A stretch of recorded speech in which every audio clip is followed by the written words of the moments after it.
آب زمزم ایک نہایت ہی مبارک پانی ہے جسے پی کر نہ صرف لوگ اپنی پیاس بجھاتے ہیں بلکہ اس میں اللہ نے خوب برکتیں رکھی ہیں۔ نبی صلی اللہ علیہ وسلم نے اس پانی کو تمام پانیوں سے افضل و برتر اور شفا بخش قرار دیا ہے۔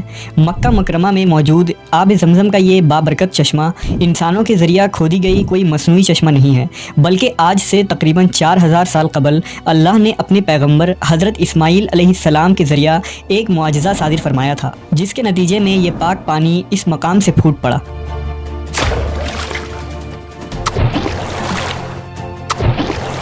اس ویڈیو میں ہم اس حیرت انگیز معجزے کا ذکر کریں گے جو بی بی ہاجرہ علیہ السلام اور حضرت اسماعیل علیہ السلام کی غیبی مدد کے لیے اس سنسان اور بنجر صحرا سے پھوٹ پڑا تھا۔ اللہ نے اپنے جلیل القدر پیغمبر حضرت ابراہیم علیہ السلام کو بہت سارے آزمائشوں میں ڈالا، مگر آپ ہر امتحان میں ثابت قدم رہے اور ان میں پورا اترے۔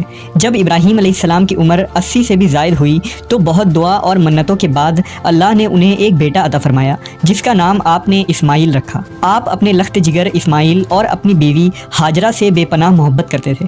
حضرت اسماعیل علیہ السلام کی پیدائش کے چند دنوں بعد ہی اللہ نے آپ کو حکم دیا کہ آپ اپنے بیٹے اسماعیل اور بی بی ہاجرہ کو دور عرب کی ایک بیابان صحرا میں چھوڑ آئیں، جہاں نہ انسانی آبادی تھی اور نہ غذا کا انتظام۔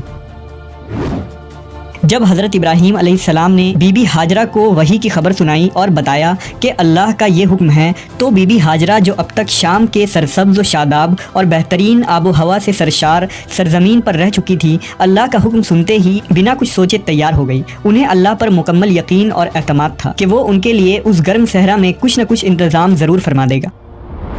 اللہ نے حضرت ابراہیم علیہ السلام کو وحی فرمائی کہ اسماعیل اور ان کی ماں کو شام سے باہر لے جائیں۔ حضرت ابراہیم نے کہا، اللہ میں انہیں کہاں لے جاؤں؟ ارشاد ہوا، اے ابراہیم، انہیں امن و امان کی جگہ یعنی میرے حرم اور کرۂ ارض کے پہلے مرکز پر لے جاؤ جسے میں نے خلق کیا ہے، اور وہ مکہ ہے۔ حضرت ابراہیم علیہ السلام اپنے اہل و عیال کے ساتھ سرزمین مکہ پر پہنچے تو وہاں ایک درخت موجود تھا۔ بی بی ہاجرہ نے اپنی ابا اس درخت پر ڈال دی اور اپنے بچے کو اس کے سائے میں لے کر بیٹھ گئیں۔ جب حضرت ابراہیم نے وہاں سے واپس جانے کا ارادہ کیا تو حضرت ہاجرہ نے کہا، اے ابراہیم، آپ ہم لوگوں کو ایسی جگہ چھوڑ کر جا رہے ہیں جہاں ایک بے آب و گیا صحرا ہے۔ حضرت ابراہیم نے کہا، جس خدا نے ہمیں حکم دیا ہے کہ تم لوگوں کو یہاں چھوڑ دوں، وہی خدا تمہاری مشکلیں آسان کر دے گا۔ گرم ہوا چل رہی تھی اور بی بی ہاجرہ کا معصوم بچہ پیاس کی شدت سے تڑپ رہا تھا۔ پانی اور کھجوریں ختم ہو گئی تھی اور تپتے صحرا کی گرمی اور بھوک و پیاس کی وجہ سے بی بی ہاجرہ کی شکم دودھ سے سوکھ چکی تھی۔